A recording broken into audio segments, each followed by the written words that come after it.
नमस्कार दोस्तों, like study YouTube channel में आपका दोस्त मैं स्वागत करता हूं।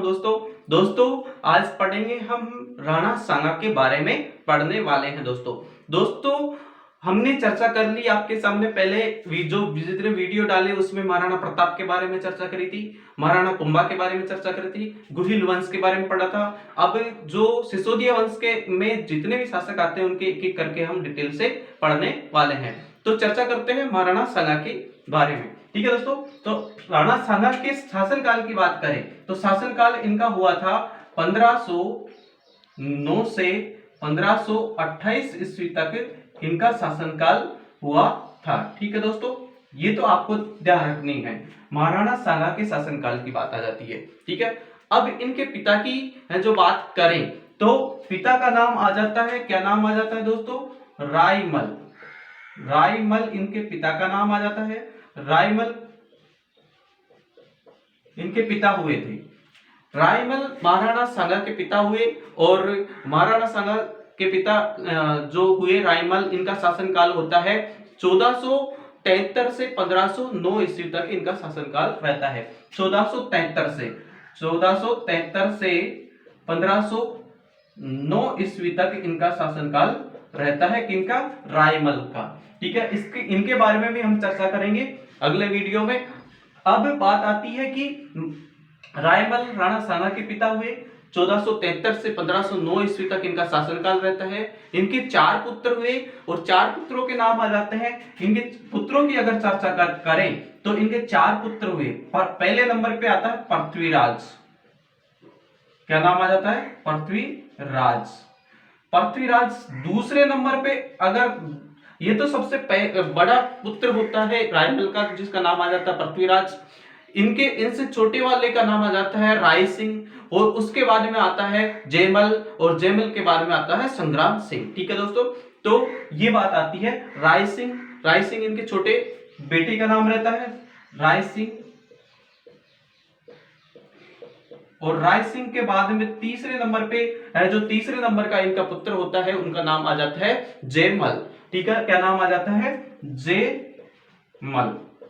और जयमल के बाद में चौथे नंबर पे आ जाते हैं राणा सांगा, या फिर इनको एक नाम से और जाना जाता है संग्राम सिंह। कंफ्यूज नहीं होना है दोस्तों, राणा सांगा का नाम दूसरा नाम आ जाता है संग्राम सिंह, तो संग्राम सिंह भी इन्हीं का नाम होता है। किनका? राणा सांगा का दूसरा नाम संग्राम सिंह। ठीक है, अब ये जो पृथ्वीराज है, पृथ्वीराज को है जो उड़ना राजकुमार भी कहा जाता है या उड़ना पृथ्वीराज भी कहा जाता है। इसको क्या कहा जाता है? उड़ना पृथ्वीराज। इसी पृथ्वीराज ने अजमेर में एक दुर्ग का निर्माण करवाया और उस दुर्ग का नाम आ जाता है तारागढ़। और तारागढ़ जो दुर्ग है वह अपनी पत्नी के नाम पे, और अपनी पत्नी का नाम आ जाता है तारा, और तारा के नाम पे इस दुर्ग का निर्माण करवाया जाता है तारागढ़ का। किसके द्वारा? पृथ्वीराज जो रायमल के पहले सबसे ज्येष्ठ पुत्र थे उनके द्वारा ये निर्माण किया जाता है। ठीक है दोस्तों, 4 इसके पुत्र होते हैं, 1-2 की पहले मृत्यु हो जाती है और चौथे नंबर का जो इनका पुत्र होता है उसका नाम आ जाता है राणा सांगा या संग्राम सिंह। संग्राम सिंह शासन मेवाड़ की गद्दी पे बैठते हैं। 1509 से 1528 ईस्वी तक शासन करते हैं। अब चर्चा करेंगे हम महाराणा सांगा के बारे में या संग्राम सिंह के बारे में। ठीक है दोस्तों, अब बढ़ते हैं आगे की तरफ।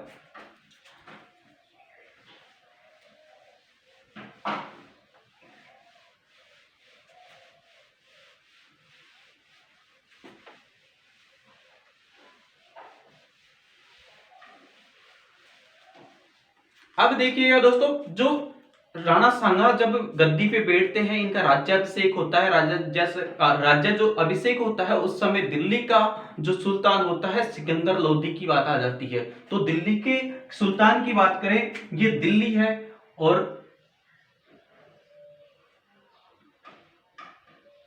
ये राजस्थान, और राजस्थान से यहां दिल्ली, और दिल्ली की गद्दी पे कौन बैठा रहता है? सिकंदर लोदी।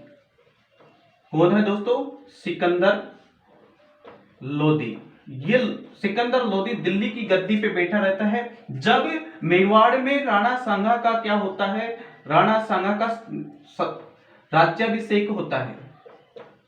राज्याभिषेक मेवाड़ में महाराणा सांगा का होता है। उस समय दिल्ली का जो शासक कौन होता है, वह सुल्तान होता है सिकंदर लोदी। ठीक है, अब बात आते हैं आगे की। जब गद्दी पे बैठने के बाद में है जो इस बाद में कर्नल जो जेम्स टोड है उनके द्वारा इन्हें सैनिकों का भग्नावशेष भी इन्हें कहा जाता है। किसे कहा जाता है? सैनिकों का भग्नावशेष, सैनिकों का भग्नावशेष, सैनिकों का भग्नावशेष राणा सांगा को कहा जाता है। और किसने कहा? तो कर्नल टोड ने ये कहा था और कर्नल टोड को ने इसे सैनिकों का भग्नावशेष कहा जाता है। किसको कहा जाता है? राणा सांगा को कहा जाता है। ठीक है दोस्तों, और जितने भी राजपूत, सभी राजपूत जो शासक हुए, राजपूत शासकों का नेतृत्व करने के कारण इन्हें है जो हिंदूपति या हिंदू पंथ के नाम से जाना जाता है। एक और नाम आता है हिंदू पति या हिंदू पंथ, इस नाम से भी राणा सांगा को जाना जाता है। ठीक है, राणा सांगा को किस नाम से जाना जाता है? और हिंदू पति या हिंदू पंथ के नाम से जाना जाता है, क्योंकि राजपूत जितने भी शासक हुए उनका जो नेतृत्व करता था कौन? राणा सांगा। ठीक है दोस्तों, इनका है जो नेतृत्व करने के कारण इसको ये कहा भी जाता है। तो ये दोनों चीज आपको ध्यान रखनी है। जब राणा सांगा गद्दी पे बैठते हैं 1509 ईस्वी में, तब है जो दिल्ली का सुल्तान उस समय कौन रहता है? सिकंदर लोदी। और सिकंदर लोदी जब गद्दी पे बैठता है उसके बाद में इसने एक शहर बसाया सिकंदर लोदी ने, और उसका नाम आ जाता है आगरा। आगरा शहर किसने बसाया? तो सिकंदर लोदी ने बसाया था। ठीक है, आगरा शहर पड़ता कहां है? तो उत्तर प्रदेश में ये स्थित है। यहाँ पे इस शहर को कौन बसाता है? सिकंदर लोदी। ठीक है दोस्तों, आगरा शहर बसाया। और एक और बात आती है कि आगरा शहर को कब बसाया था? तो 1504 ईस्वी में। कब बसाता है ये? 1504 ईस्वी में ये आगरा शहर को बसाता है सिकंदर लोदी के द्वारा। ठीक है दोस्तों, एक अगली बात करें कि सिकंदर लोदी जब शासन दिल्ली के शासन पे गद्दी के शासन पे बैठा हुआ था, तब जाम्बोजी तो ने कहा था कि ये जाम्बोजी के कहने पे सिकंदर लोदी ने गो हत्या पर रोक लगाई थी। ठीक है, तो किसके कहने पे? जाम्बोजी के कहने पे। ये भी क्वेश्चन बनता है दोस्तों कि जाम्बोजी के कहने पे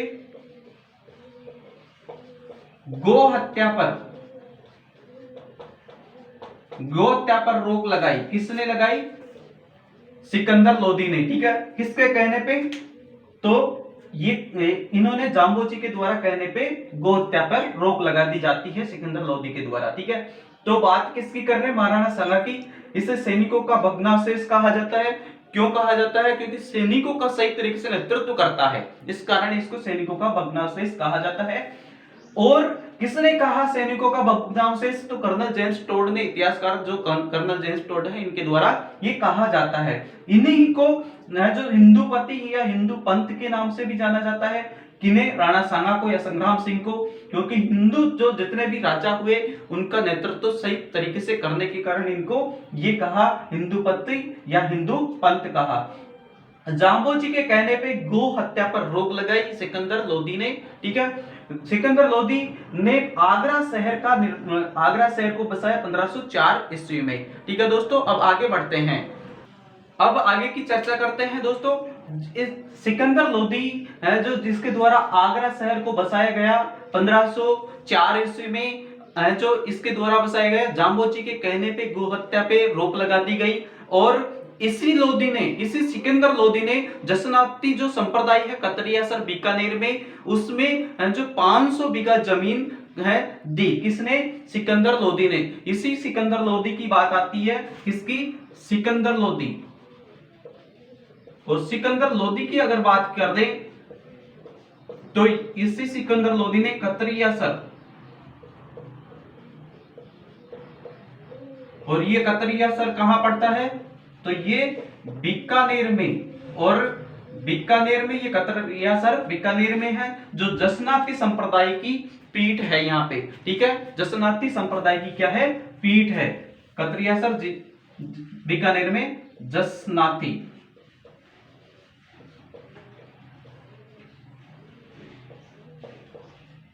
यहां पे इसने 500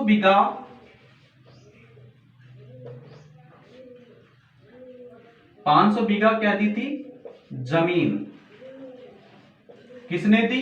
सिकंदर लोदी ने। ठीक है, तो सिकंदर लोदी ने कतरियासर बीकानेर में, जसनाती संप्रदाय की पीठ है कतरियासर बीकानेर में, यहां पे 500 बीघा जमीन की जो जमीन दी थी सिकंदर लोदी ने। ठीक है, और इसी सिकंदर लोदी की बात आती है कि इस सिकंदर लोदी के समय जो कौन थे? तो एक संत आ जाते हैं, उनका नाम आ जाता है संत कबीरदास जी। तो इसके समकालीन माने जाते हैं। सिकंदर लोदी के समकालीन कौन माने जाते हैं? संत कबीर दास। संत कबीर दास इसी सिकंदर लोदी के समय जो इसके समकालीन माने जाते हैं। ठीक है दोस्तों, तो ये भी आपको, ये चीजें, छोटी छोटी चीजें आपको ध्यान रखनी है। अब पढ़ेंगे हम खातोली का युद्ध।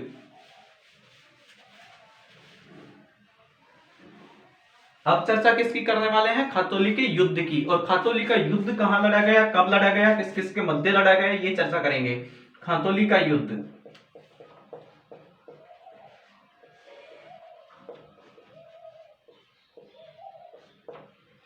ये पड़ता है खातोली कोटा में, और खातोली का युद्ध लड़ा गया था 1517 और 18 में। 1517-18 में ये युद्ध लड़ा जाता है। 1517 और 18 में ये युद्ध लड़ा गया था। ठीक है, किस किस के मध्य लड़ा गया था? तो ये भी आपको बात बता दें कि एक तरफ था राणा सांगा, एक तरफ तो कौन था? राणा सांगा था। एक तरफ तो राणा सांगा की सेना खड़ी हुई थी, और दूसरी तरफ सेना खड़ी थी इब्राहिम लोदी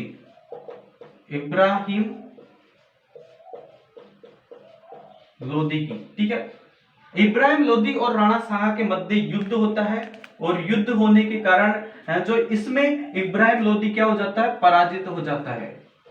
क्या हो जाता है दोस्तों? पराजित हो जाता है, इसकी हार हो जाती है इब्राहिम लोदी की। ठीक है, तो ये भी चीजें आपको ध्यान रखनी है। इसी खातोली युद्ध में क्या होता है? महाराणा जो सांगा है उनका एक हाथ है जो कट जाता है, और एक पैर क्षतिग्रस्त हो जाता है। इसी खातोली के युद्ध में क्या हो जाता है? राणा सांगा का एक तो हाथ कट जाता है, और एक पैर खराब हो जाता है।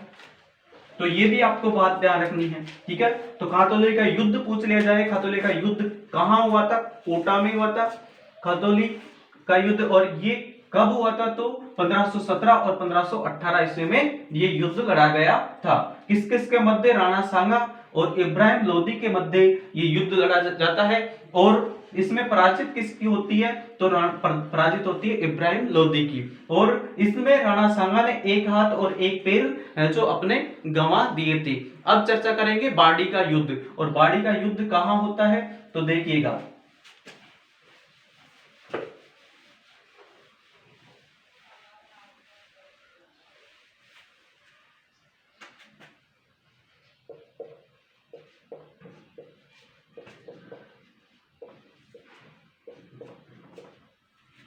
बाड़ी के युद्ध की चर्चा करते हैं। तो बाड़ी का युद्ध लड़ा जाता है 1518 ईस्वी में। कब लड़ा गया दोस्तों? 1518 ईस्वी में। 1518 ईस्वी में बाड़ी का युद्ध लड़ा जाता है। और बाड़ी कहाँ स्थित है? तो धौलपुर में बाड़ी जो स्थान है ये कहाँ पड़ता है? तो ये पड़ता है धौलपुर। ये युद्ध लड़ा गया था धौलपुर में। ठीक है, 1518 ईस्वी में लड़ा गया। जो राणा सांगा और राणा सांगा के विपरीत दिल्ली सल्तनत की तरफ से जो मियां माखन और एक और था मियां हुसैन, इनके नेतृत्व में सेना भेजी जाती है। और इस युद्ध में जो मियां माखन और मियां जो हुसैन है वो पराजित हो जाते हैं। तो ये भी आपको ध्यान रखना है किस किस के मध्य लड़ा गया। तो सांगा, और एक तरफ तो सांगा की सेना थी, दूसरी तरफ आती है किसकी? दिल्ली सल्तनत की तरफ से। दिल्ली जो सल्तनत है उसकी तरफ से मियां माखन का नाम आ जाता है, और एक का नाम आ जाता है मियां हुसैन। मियां हुसैन ये दोनों इस सेना का नेतृत्व कर रहे थे। और इसमें क्या हो जाती है कि जो बाड़ी का युद्ध है, इसमें इस दिल्ली सल्तनत की तरफ से जो मियां माकन और मियां हुसैन लड़ रहे थे, तो ये जो दोनों क्या हो जाते हैं, पराजित हो जाते हैं, इनकी पराजय हो जाती है। ठीक है दोस्तों, तो बाड़ी का युद्ध कब लड़ा गया? 1518 ईस्वी में लड़ा गया है। बाड़ी नामक स्थान कहाँ है? तो वर्तमान में धौलपुर जिले में ये पड़ता है। और ये युद्ध किस किस के मध्य लड़ा गया? तो ये युद्ध लड़ा जाता है राणा सांगा और एक आता है दिल्ली सल्तनत की तरफ से मियां माकन और मियां हुसैन के मध्य लड़ा जाता है ये युद्ध। और इसमें पराजित हो जाती है मियां माकन और मियां हुसैन की, इसमें पराजित हो जाती है दोस्तों। अब बात करते हैं जो गागरोन का जो युद्ध लड़ा गया वो कब लड़ा गया? तो गागरोन का युद्ध लड़ा जाता है इसी के एक साल बाद में 1519 को जो ये युद्ध लड़ा जाता है। गागरोन का युद्ध, गागरोन का युद्ध, गागरोन का युद्ध लड़ा जाता है 1519 ईस्वी में। गागरोन का युद्ध कब हुआ था दोस्तों? 1519 ईस्वी में। और ये युद्ध किस किस के मध्य हुआ था? तो एक तरफ तो राणा सांगा की सेना, एक तरफ तो किसकी सेना? राणा सांगा की सेना। और एक तरफ आ जाता है जो हमारा ये मालवा के जो सुल्तान है महमूद खिलजी द्वितीय, इनकी सेना थी। मालवा का जो सुल्तान है, क्या? मालवा का सुल्तान। और मालवा का सुल्तान कौन? महमूद खिलजी द्वितीय। ये इन दोनों के बीच में ये युद्ध लड़ा जाता है। और इसमें क्या होता है कि इस युद्ध में जो गागरोन का जो युद्ध है ये झालावाड़ जिले में लड़ा जाता है। और झालावाड़ जिले में ये लड़ा गया था 1519 ईस्वी में ये युद्ध लड़ा गया था। किस किस के मध्य? राणा सांगा के मध्य और मालवा का जो सुल्तान महमूद खिलजी द्वितीय था उनके मध्य ये युद्ध लड़ा गया था। ठीक है दोस्तों, इसमें पराजित कर देता है राणा सांगा किसको? महमूद खिलजी को पराजित कर देता है। और पराजित करने के बाद में महमूद खिलजी को कहां ले जाता है? चित्तौड़ ले आता है। चित्तौड़ ले आता है। कुछ समय के बाद में, चित्तौड़ रखने के बाद में कुछ समय बाद में इसको क्या कर देते हैं? रिहा कर देता है। ठीक है दोस्तों, तो ये दोनों चीज भी आपको ध्यान रखनी है। बाड़ी का युद्ध 1518 ईस्वी में धौलपुर में लड़ा गया। किस किस के मध्य? सांगा और दिल्ली सल्तनत की तरफ से मियां माकन और मियां हुसैन इसका नेतृत्व कर रहे थे। इसमें मियां माकन और मियां हुसैन की जो पराजित हो जाती है। अगला युद्ध होता है एक साल बाद में 1519 ईस्वी में गागरोन का युद्ध झालावाड़ में लड़ा जाता है। और झालावाड़ में किस किस के मध्य लड़ा जाता है? तो राणा सांगा और मालवा का जो सुल्तान है महमूद खिलजी द्वितीय, इनके मध्य ये युद्ध लड़ा जाता है। और युद्ध में पराजित हो जाता है महमूद खिलजी द्वितीय। और पराजित करने के बाद में इसको बंदी बना के चित्तौड़ ले आता है कौन? राणा सांगा। और चित्तौड़ कुछ समय रखता है, कुछ समय बाद में इसको क्या कर देता है? रिहा कर देता है। अब चर्चा करते हैं आगे की। ठीक है दोस्तों, तो आप स्क्रीनशॉट ले सकते हो इसका या इसको नोट कर सकते हैं।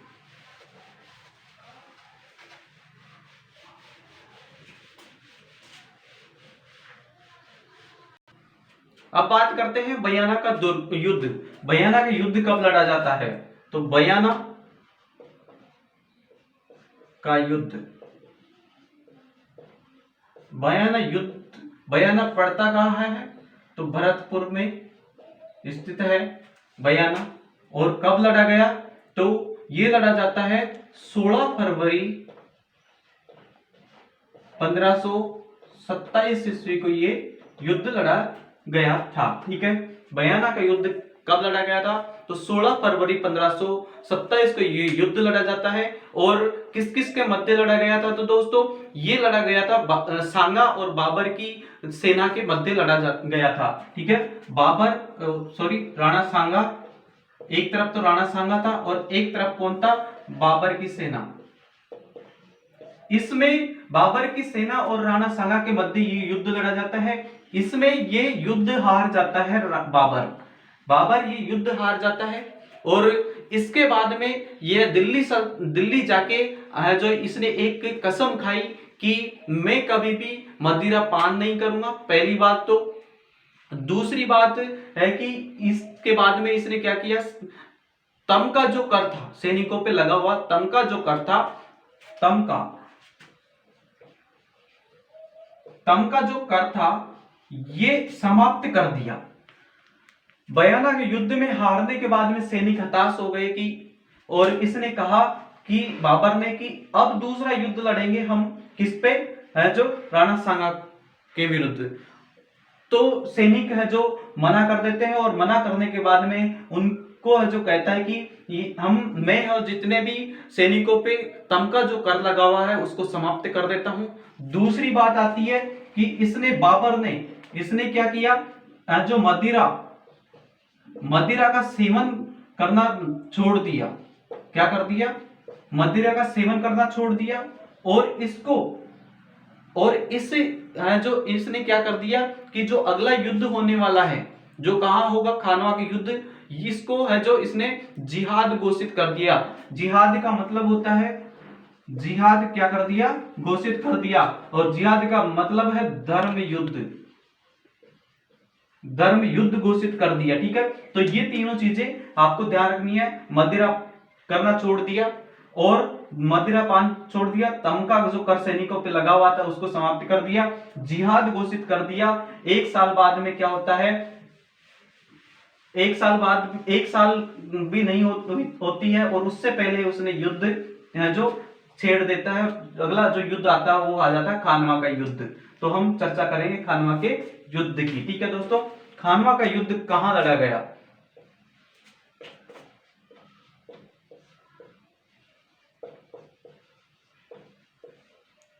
तो खानवा का युद्ध लड़ा जाता है 17 मार्च 1527 ईस्वी। और खानवा स्थित कहां है, भरतपुर। खानवा कहां पे है, भरतपुर में। ठीक है, तो खानवा का युद्ध 17 मार्च 1527 को ये युद्ध होता है वापिस से। और ये किस किस के मध्य होता है, तो ये वापिस से युद्ध होता है सांगा, और दूसरी तरफ होता है बाबर, और बाबर की सेना है जो इधर खड़ी रहती है। दोनों में युद्ध होता है। इस युद्ध की बात की जाए कि जो बाबर है इस युद्ध में तुलुगमा पद्धति का प्रयोग करता है। एकमात्र जो राजस्थान का एकमात्र युद्ध है जिसमें तुलुगमा पद्धति का या तोपों का प्रयोग किया जाता है।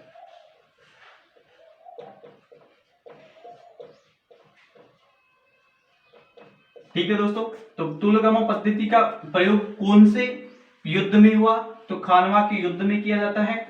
और इसमें यही युद्ध राजस्थान का प्रथम युद्ध है जिसमें तोपों का प्रयोग किया गया। ठीक है दोस्तों, ये भी आपको ध्यान रखना है। एकमात्र राजस्थान का प्रथम युद्ध जिसमें तोपों का प्रयोग किया गया। और इसी युद्ध को होने के पहले एक निमंत्रण जो पत्र भेजा था किसने, सांगा के द्वारा सभी हिंदू राजाओं के प्रति निमंत्रण, और उसका नाम आ जाता है पाती परमन, जो आपको पहले के वीडियो में हमने बता रखा है। खानवा के युद्ध उसमें भी चर्चा करे थे हम। तो पाती परमन क्या है, ये एक निमंत्रण पत्र है जो हिंदू शासकों को जो इसमें इनवाइट करने के लिए, खानवा के युद्ध में बुलाने के लिए है, जो इसमें भाग लेने के लिए ये पत्र लिखा जाता है, निमंत्रण पत्र है। राजस्थान का प्रथम युद्ध जिसमें तोपखाने का प्रयोग किया गया। एक और बात आती है इसमें, जो बाबर के जो तोपजी हैं उनके नाम आते हैं। एक का नाम आता है मुस्तफा रूमी, और एक का नाम आ जाता है उस्ताद अली। मुस्तफा रूमी, एक तो रूमी आ जाता है, और एक आ जाता है, एक का नाम आ जाता है इसमें उस्ताद अली। क्या आ जाता है, उस्ताद अली। ठीक है, तो ये क्या आ जाते हैं, ये है जो इसके तोपसी हैं, किसके, बाबर के तोपसी के नाम है, रूमी और उस्ताद अली। ठीक है, तो ये भी आपको ध्यान रखना है। खानवा का युद्ध लड़ा गया 17 मार्च 1527 ईस्वी को, भरतपुर में लड़ा जाता है। और सांगा और बाबर के मध्य ये युद्ध लड़ा जाता है। तुलुगमा पद्धति का प्रयोग किया जाता था, किया गया था इस युद्ध में। और यह युद्ध जो खानवा का युद्ध है, राजस्थान का प्रथम युद्ध है जिसमें तोपखाने का प्रयोग किया गया। और इसके जो बाबर के जो तोप थे वो एक का नाम आ जाता है रूमी, और एक का नाम आ जाता है उस्ताद अली। ठीक है, तो ये भी आपको ध्यान रखना है। अब बढ़ते हैं आगे, आगे की चर्चा करते हैं कि इस युद्ध में तुलगम पद्धति का प्रयोग किया गया। पहली बात तो ये क्वेश्चन बनता है आपको, इसमें है जो बाबर की जो दाएं तरफ से सेना का नेतृत्व जो कर रहा था उसका नाम आ जाता है कासिम, मलिक कासिम, और एक का नाम आ जाता है बाबा कासम कास का। एक का नाम आ जाता है बाबा कास का, और एक का नाम आ जाता है मलिक कासिम, एक का नाम आ जाता है। ये दोनों दाएं तरफ से नेतृत्व कर रहे थे, और बाएं तरफ से नेतृत्व कर रहे थे मुमिन अताक, और एक कर रहा था रुस्मान तुमान। ठीक है, तो ये बाएं तरफ से नेतृत्व कर रहे थे बाबर की सेना का। ठीक है दोस्तों, सांगा इस युद्ध में क्या हो जाता है, घायल हो जाता है। सांगा क्या हो जाता है, इस युद्ध में घायल हो जाता है। और घायल होने के बाद में क्या होता है कि जो जाला अज्जा है, जाला अज्जा ने सांगा के राज चिन्ह को धारण करके युद्ध में उतर जाता है, और युद्ध में उतर जाने के बाद में क्या होता है कि इसके बाद में मालदेव जो मारवाड़ का शासक था, मालदेव, और अख्यराज सोनगरा जो पाली के, तो इन दोनों ने मिलकर सांगा को है जो कहां बसवा लाया गया। बसवा कहां स्थित है, कहां लाया गया, बसवा। और बसवा कहां है, तो ये पड़ता है आपका दौसा में। तो दौसा बसवा लाया गया किसको, सांगा को, घायल अवस्था में। ठीक है दोस्तों, आगे की चर्चा करते हैं। बाबर इस युद्ध में राजपूतों के कटे जो सिर थे, सिरों से मीनार का निर्माण करता है। मीनार बनवाता है किसके द्वारा, जो जितने भी हिंदू से राजपूत शासक थे उनके द्वारा, जो जिनके भी सिर कटे थे उनसे मीनार का निर्माण करवाता है। और इसने है जो इस युद्ध में है जो गाजी की उपाधि धारण करता है। कौन, बाबर किसकी उपाधि धारण करता है, गाजी की उपाधि धारण करता है। और गाजी का मतलब होता है कि काफिरों को मारने वाला। गाजी का मतलब क्या होता है, काफिरों को मारने वाला। तो ये भी आपको ध्यान रखना है, काफिरों को मारने वाला। ठीक है, तो गाजी का अर्थ क्या हो गया, काफिरों को मारने वाला। ठीक है दोस्तों, तो ये भी आपको ध्यान रखना है। एक और बात आती है, गाजी की उपाधि धारण कर लेता है। और एक जब राणा सांगा इस युद्ध से पराजित होके इसमें घायल हो जाता है, और इसको बसवा दौसा लाया जाता है। और ये जब राणा सांगा ठीक हो जाता है तो चंदेरी के जो शासक थे मेदिनी राय, उनकी सहायता करने के लिए ये जा रहे थे। और जाते वक्त कहाँ जा रहे थे, तो रास्ते में कालपी मध्य प्रदेश नामक स्थान पड़ता है, उसके पास में ईरिच नामक स्थान है। कहाँ पे, कालपी। और कालपी कहाँ है, एमपी में। और ईरिच नामक स्थान पे है जो राणा सांगा की मृत्यु हो जाती है। कब हो जाती है, तो 29 जनवरी 1528 ईस्वी को इनकी मृत्यु हो जाती है। 29 जनवरी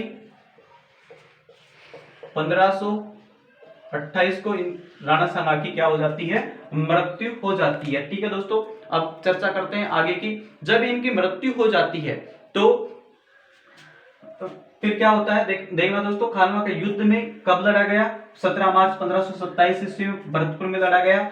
राणा सांगा बाबर के मध्य लड़ा गया। राजस्थान का प्रथम युद्ध जिसमें तोपखाने का प्रयोग किया जाता है। और इस युद्ध में तुलगामा पद्धति का प्रयोग किया गया था। और बात आती है कि इसका जो बाबर के जो तोपची थे, एक का नाम आता है रूमी और एक का नाम आ जाता है उस्ताद अली। ठीक है, तो ये भी आपको बात ध्यान रखनी है। इस युद्ध के बाद में जो जितने भी हिंदू जो राजपूत थे उनके जो सिर कटे थे उनसे मीनार का निर्माण करवाया गया, किसके द्वारा, बाबर के द्वारा। और गाजी की उपाधि धारण की किसने, बाबर ने। गाजी का मतलब होता है काफिरों को मारने वाला। ठीक है, ये भी आपको ध्यान रखना है। एक और बात आती है, जब इस युद्ध में राणा सांगा घायल हो जाते हैं तो मारवाड़ का मालदेव और अखिराज जो सोनगरा है उनके द्वारा इसको घायल अवस्था में बसवा दौसा लाया जाता है। और दौसा लाया जाने के बाद में फिर जब ठीक हो जाता है तो मालवा का शासक मेदिनी राय था, उसकी सहायता करने के लिए ये जाते हैं मालवा। तो रास्ते में क्या होता है, एक स्थान पड़ता है कालपी मध्य प्रदेश। कालपी मध्य प्रदेश के पास में एक छोटा सा स्थान है ईरिच नामक स्थान पे है, जो कब 29 जनवरी 1528 ईस्वी को महाराणा जो सांगा है उनकी क्या हो जाती है, मृत्यु हो जाती है। इतनी जानकारी मिलती है। अब चलते हैं आगे।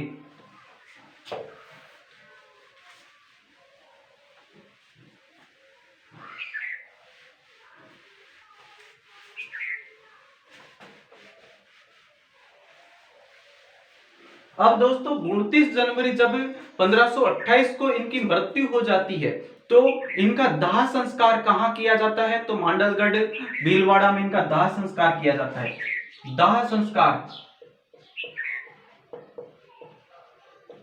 दाह संस्कार मांडलगढ़, और मांडलगढ़ कहाँ है, भीलवाड़ा, यहां पे इनका दाह संस्कार किया जाता है।